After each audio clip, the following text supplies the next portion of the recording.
Guys, early today, check ko, ano ba yung mga headline ngayon sa Politico? I mean, almost every morning. Hindi man almost every, but every morning, chine-check ko po yung mga news online. So, starting from Politico, Manila Times, Inquirer, yada. Okay? So, isa sa mga headlines na nakita natin is itong headline na ito. Uupakan na ikukulong pa. Robin Padilla, Raffy Tulfo threatened barangay chief who ignored abused house help. Okay? So, ito po ay tungkol dito. Okay? Yan, balik natin.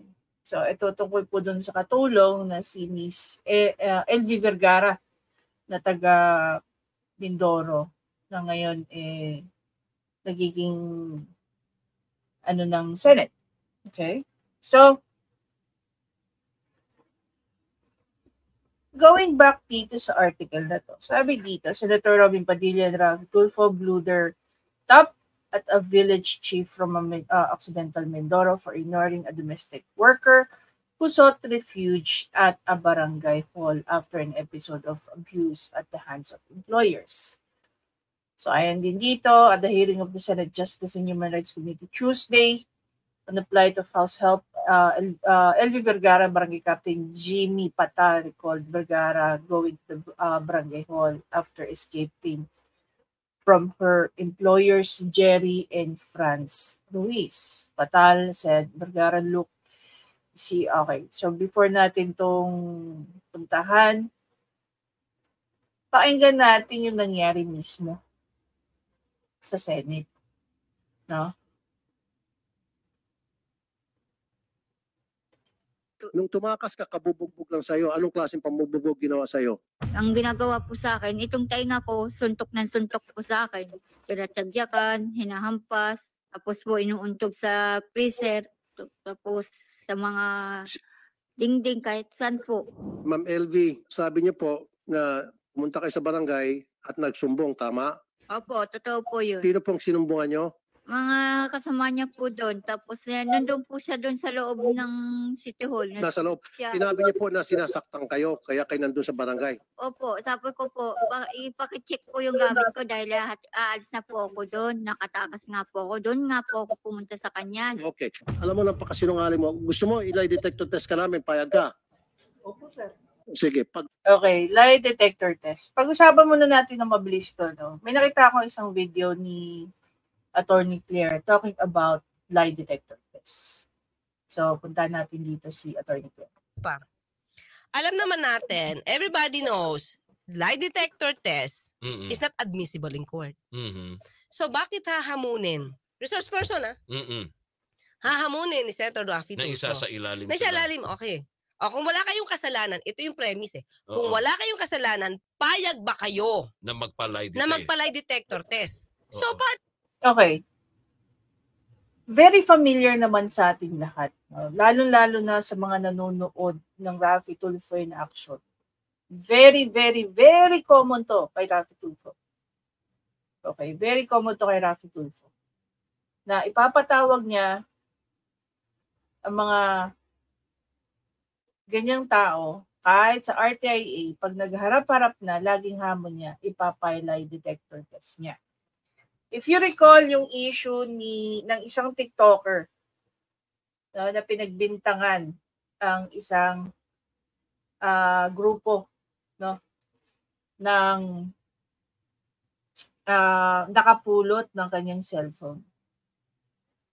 Hindi niya tinulungan yung mga yon dahil lang sa result ng lie detector test. So, doon yung makikita kung gaano kakangaro ang sistema ni Raffy Tulfo in action. So, base nga dito sa sinasabi ni Attorney Claire, na ang lie detector test po ay hindi po admissible sa korte. So, ano po ang nagiging, sabihin natin, ano yung nagiging hold ng isang lie detector test result para masabi mo na itong taong to ay guilty at hindi? Na ultimo ang korte, hindi nga nila tinatanggap as evidence ang isang lie detector test result. Bakit? Based nga po sa studies, ang lie detector test results po, okay, pwede pong manipulate, lalo na kung ang iyong tinatanong professional liar. No, kaya nilang paniwalain ang sarili nila sa sarili nilang kasinungalingan. Ito po yung isang mabigat na rason kung bakit hindi po nagiging admissible sa korte ang result ng isang lie detector test. Partner, kung ayoko. Oo. So, ibig sabihin, pag ayoko, may kasalanan na ako? Sa sistema ni Raffy Tulfo, pag umayaw ka, para sa kanya, you are good as guilty. Yan ang sistema ni Raffy Tulfo. Sa bodyguard, although ito po ay voluntary, are you willing to submit yourself to a lie detector test na matagal na kayo hindi nakikita nitong si Abordo at wala ka talagang kinalaman dito sa pinanggagawa ni Mr. Abordo? Are you willing? Opo, Your Honor. Okay. Then let's do it. Ipa-lie detector test natin, polygraph exam. Yeah, we could do that. So, di ba, sistema ang RTIA? Di ba? Sistema ang RTIA. How effective it is? No. Will it yield you the correct results? Will it give you the right results? No? In terms of judgment mo. Do that. It might be a make or break. Pwedeng mabsuelto siya, pwedeng mas lalo siya madidiin. O, Just diba? as you know. O, diba? Yun ang basehan ni Raffy Tulfo. If you are guilty or not, magbabase yan sa isang lie detector test. Yan ang kanyang basehan. So, tanggalin na lang natin ng judiciary, ipasok na lang natin si Raffy Tulfo. So, para malaman natin kung nagsasabi ka ng totoo o hindi, ipapalay detector test kita. Kung magaling ka sinungaling, nalusutan mo yan, then good for you. Ulitin mo ulit yung ginawa mo. Diba? And again, this is voluntary.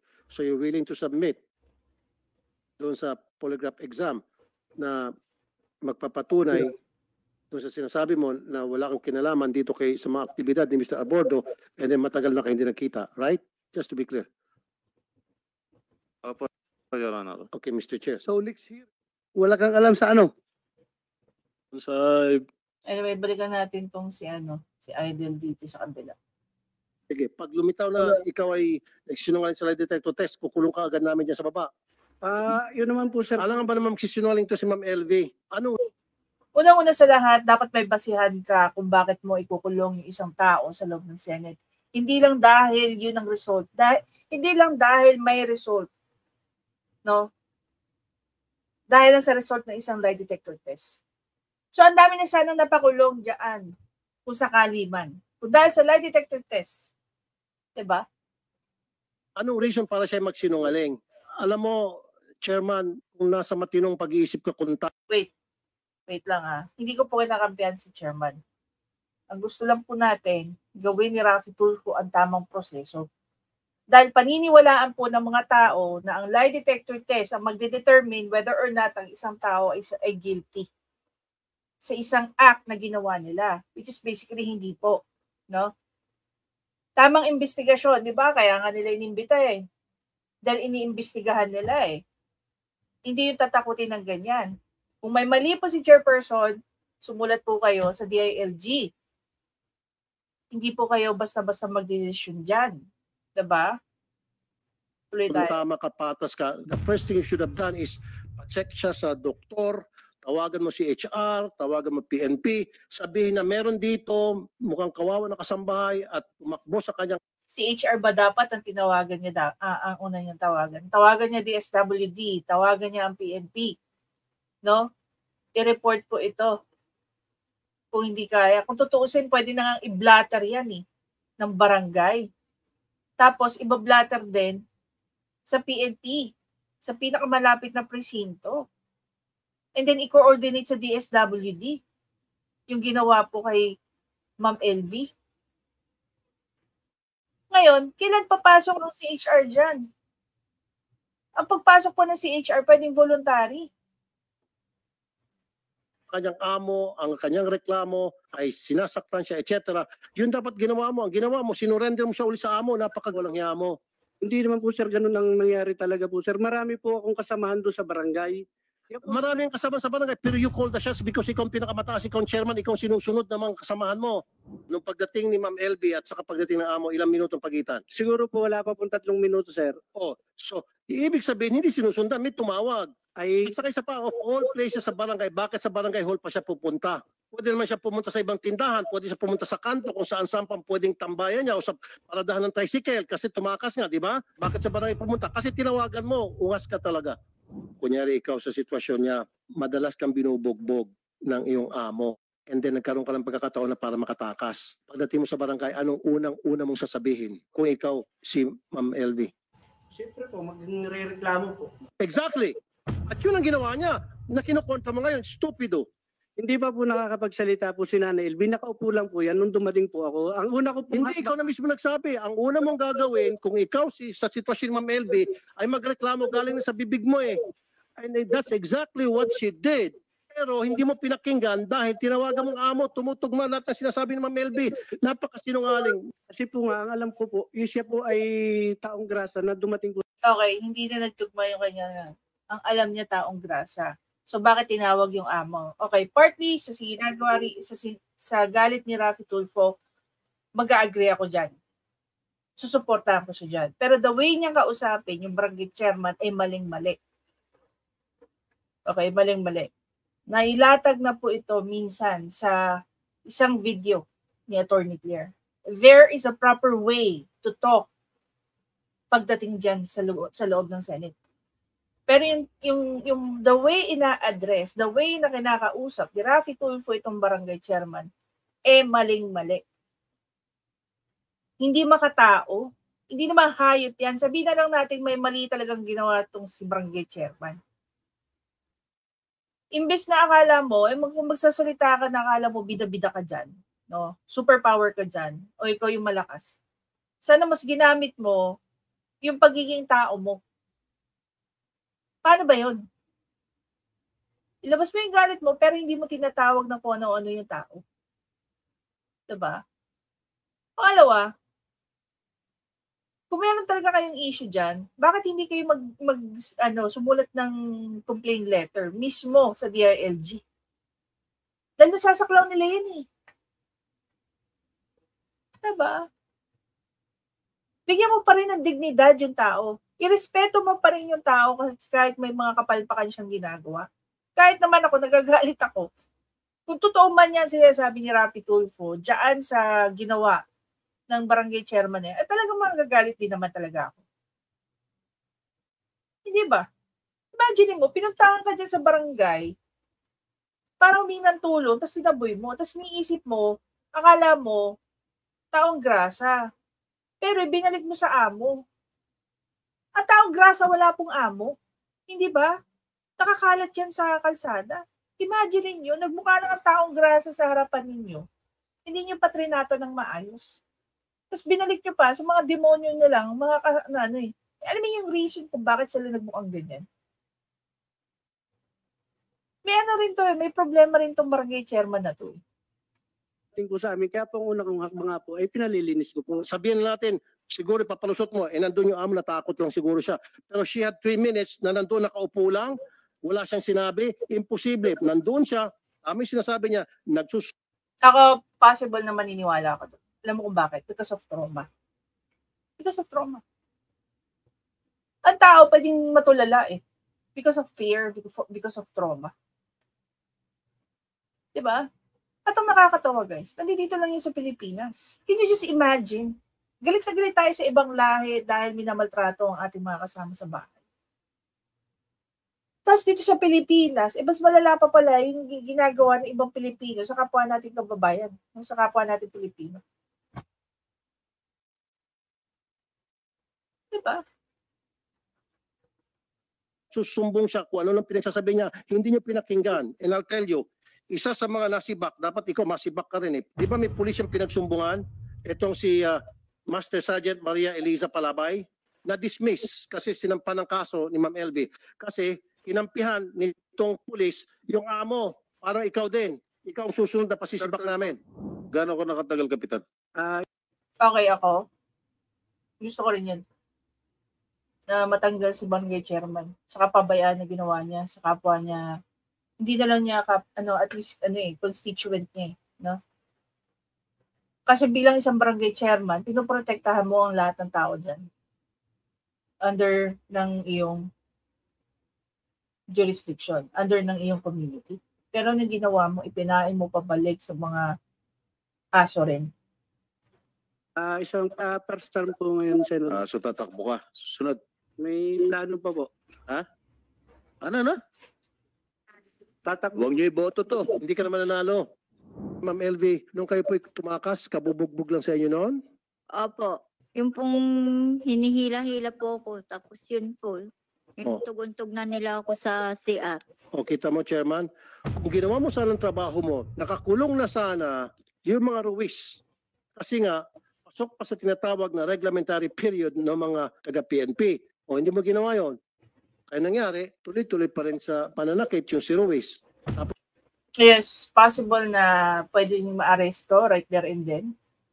No, kung napakinggan niyo yung part na yun, na nung pumunta siya sa barangay hall, kakabugbog lang sa kanya. Pwede pong magkaroon ng warrantless arrest yung mag-asawa ng any peace officer. Actually, kahit barangay chairman, pwede nilang gawin yun sa barangay tanod. No? Pero mas maganda definitely yung mga pulis. Now, the question is, bakit nga ba? Pinapaboran ba ni barangay chairman itong mga pamilya to? Tandaan nyo, no? Kung re-review natin, itong pamilya daw na to ng Ruiz, may negosyo.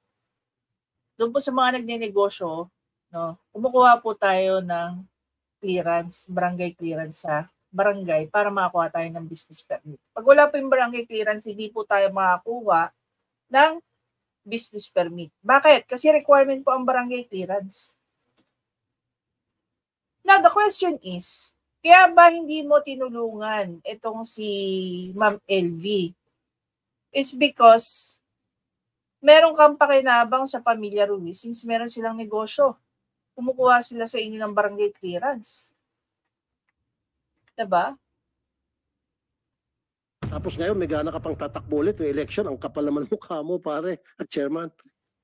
Huwag ka na tumakbo. Kasi hindi ka dapat maging chairman, honest. Hindi ko sa minamalit yung pagkatao mo, minamalit ko yung klase ng serbisyo na ibinibigay mo sa iyong mga constituent. You don't deserve to be a barangay chairman. Maski nga talo, hindi. Tapos tawagin mong taong grasa itong kasambahay. Mas masahol ka pa sa taong grasa. So ganun pala, pag meron pumunta dyan na mukhang kawawa, pulubi, na hingi ng tulong, taong grasa ang tawag mo. Palibase, malinis yung pananamit mo. Antay-poor ka eh. Mapanlait kang tao ka. Antay-poor, bakit mayaman ba ito si barangay chairman para maging antay-poor to? Dapat tatuhin mo lahat ng mga taong pupunta sa inyo ng maayos. Maganda yung kasambahay bill natin, pero I think we have to revisit that. Meron ako isasuggest, ipapile bilang amendment. Siguro higpitan natin, taasan natin yung parusa laban doon sa mga amo mapang-api. And siguro lagyan natin doon na tama kayo may monitoring.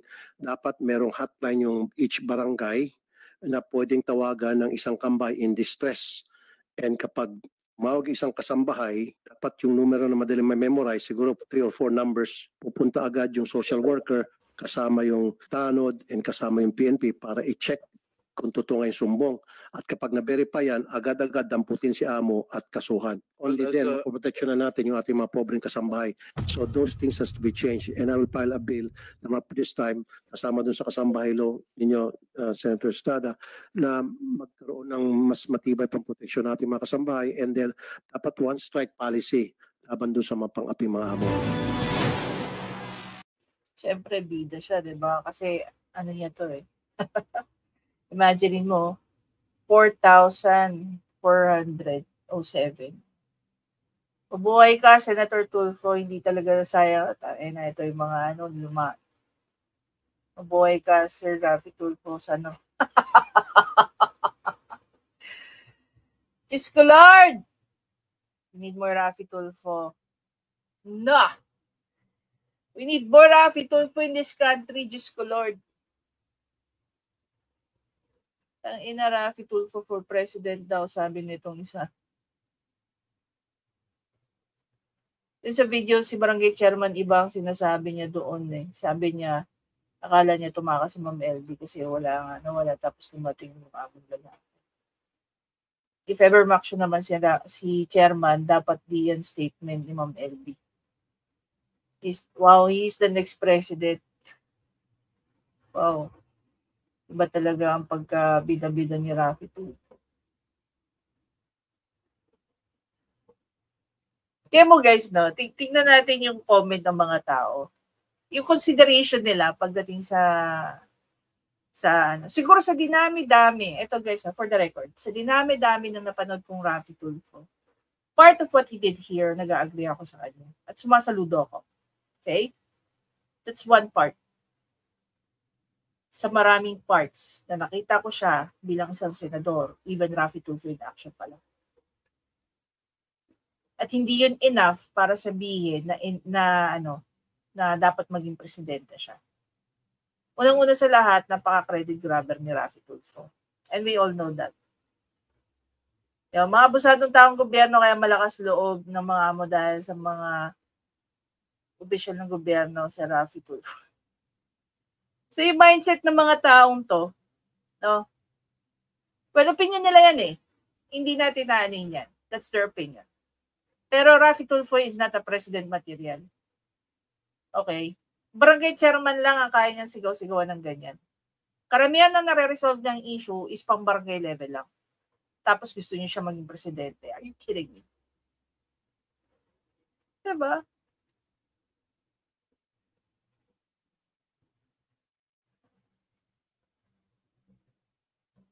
So, Lord.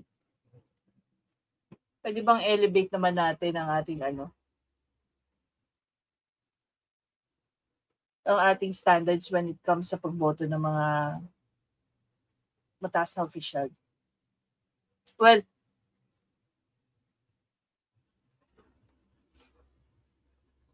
meron po tayong kasambahay law. Okay? So ito yung article Republic Act number 10316, 2013 pa po ito. Nakakalungkot sa totoo lang na meron tayong mga kababayan dito sa Pilipinas na dumadanas ng ganito. And mind you, this is not the first time na nakarinig ako ng ganito. Meron na rin mga NGOs, to be honest, na nag-i-exist at tumutulong sa mga kasambahay natin. Ako, lumaki ako on and off ang pagkakaroon namin ng kasambahay. Alam niyo po ba, one of the biggest problem po ng mga kasambahay natin dito is yung sexual harassment ng kanilang mga amo na lalaki. Ang iba po dyan, nare-rape pa. Hindi ako nagjo-joke ah. Totoo itong sinasabi ko. Nangyayari po ito dito sa atin. May mga kasambahay, syempre, hindi naman puro goods lang lahat yan. May mga kasambahay din naman na talaga namang nagiging bida pagdating sa mga blatter. Bida in what sense? Dahil nagnanakaw sila. Dapat both kasambahay at saka yung mga nag-i-employ sa kanila protected ng batas. Yung pagmamaltrato po sa mga kasambahay natin. Kaya napakahirap po ng trabaho ng mga kasambahay. Hindi po sila nabibigyan ng tamang protection. Hindi po sila nabibigyan ng tamang benepisyo. So far naman, wala pa naman akong naririnig na mayroong mga katulong na hindi napapasweldo. Pero marami pong katulong ang mahilig bumali. Tapos lalayasan yung kanilang amo. I remember, isang bakasyon ko yun dito sa Pilipinas. And naghanap ng katulong yung kapatid ko. Ang usapan nilang sahod nung time na yun is 5,000. Wala pang 24 hours siya na nasa bahay. Kinabukasan, bumabali ng 2,000. Yun na yung last time namin siyang narinig. Tapos malaman-laman namin na yung kinuha pala ng kapatid ko, merong history ng drug addiction. So tama lang din naman, hindi na siya pinabalik. So tinanong sa amin nung Nung nag-refer kung gusto naming pakasuhan, sabi ko, hindi na.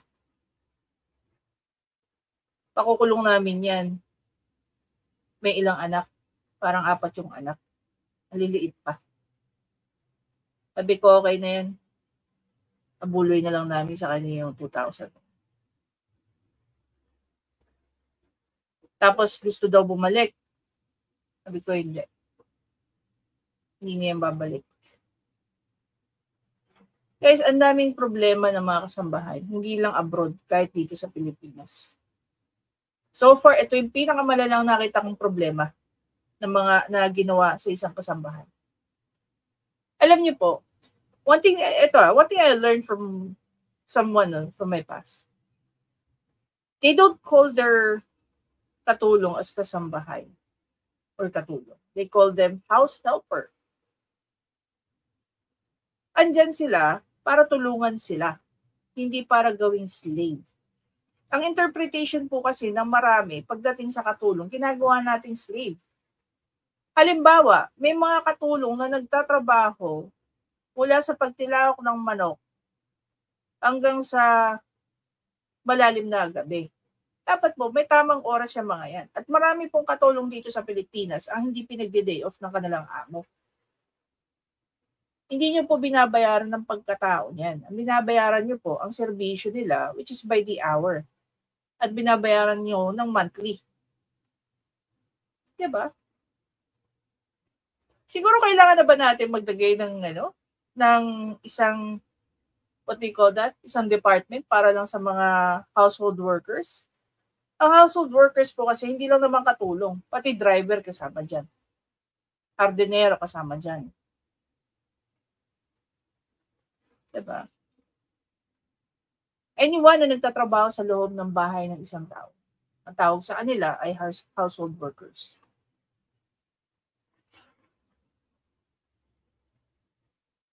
Ako agree ako sa pag-atake ni Raffy Tulfo at ng ibang senador dito sa barangay chairman. Hindi ako agree sa manner nila ng pakikipag-usap sa barangay chairman yan. May proper way po ng pagsasalita, may proper way po ng pag-a-address, at may proper channel din po. Tsaka sana, Idol Raffy, tigil-tigilan mo rin paggamit ng polygraph tester or tawag dito, lie detector. Bakit? Kasi hindi naman po yan yung magiging basehan ng isang judgment ng isang tao. Kung whether or not yung tao ay guilty sa mali niyang ginawa. May mga korte po. May legal system tayo, may judiciary tayo. Ipaubayan niyo po sa kanila yun. At hindi dyan sa lie detector test. Diba? I don't know guys, if mag-agree ba kayo? Basta ako, para sa akin, for the first time, pinaburan ko yung ginawa ni Raffy Tulfo. Pero hindi ako nag-agree sa kanyang manner kung paano niya halos kausapin yung barangay chairman na akala mo aso. Anyway, kung talagang seryoso kayo dyan na gusto nyo tulungan niyan si Ma'am LV, sulatan nyo ang DILG. Tsaka mag-agree din ako. Huwag niyo pong iboto yung mga ganyang klaseng barangay chairman. Dapat sa pinakababa pa lang, makita na natin na ang mga barangay chairman natin ay may malasakit sa atin. Diba? Kasi kung dyan pa lang, wala na malasakit yan. Wala. May mga na-meet din naman po akong barangay chairman na talaga namang very approachable. Itong taon to, mga barangay chairman, lalo na ngayon, magkakaroon na ng eleksyon, hindi po negosyo ng inyong mga constituent ang una niyong priority. Kasi yung negosyo nila, hindi po yan ang bubuhay o susuporta o boboto sa pagka-barangay chairman niyo. Yung mga tao po, kung kayo ay nakikitaan ng malaking malasakit, tatandaan yung mabuti, lalo na sa politics. Pag kayo, marunong kayong umalaga ng inyong mga constituent. Yang constituent nyo, yan ang tutulong sa inyo para kayo ay mahalal kung kayo ay merong ambisyon tumaas, no, ng posisyon. From barangay chairman, to city councilor, to mayor, at kung saan nyo pa gusto. So yung pagmamahal na binibigay nyo sa mga constituents nyo at hindi sa mga negosyo nila, malayo po mararating ninyo. Maniwala po kayo sa I've seen a lot of politicians na dahil sa pagmamahal nila sa kanilang mga nasasakupan, malayo po ang nararating. Anyway guys, I don't know if you're gonna agree with that. Again, pag-usapan natin sa comment section. I'll see you in the next video. Bye guys.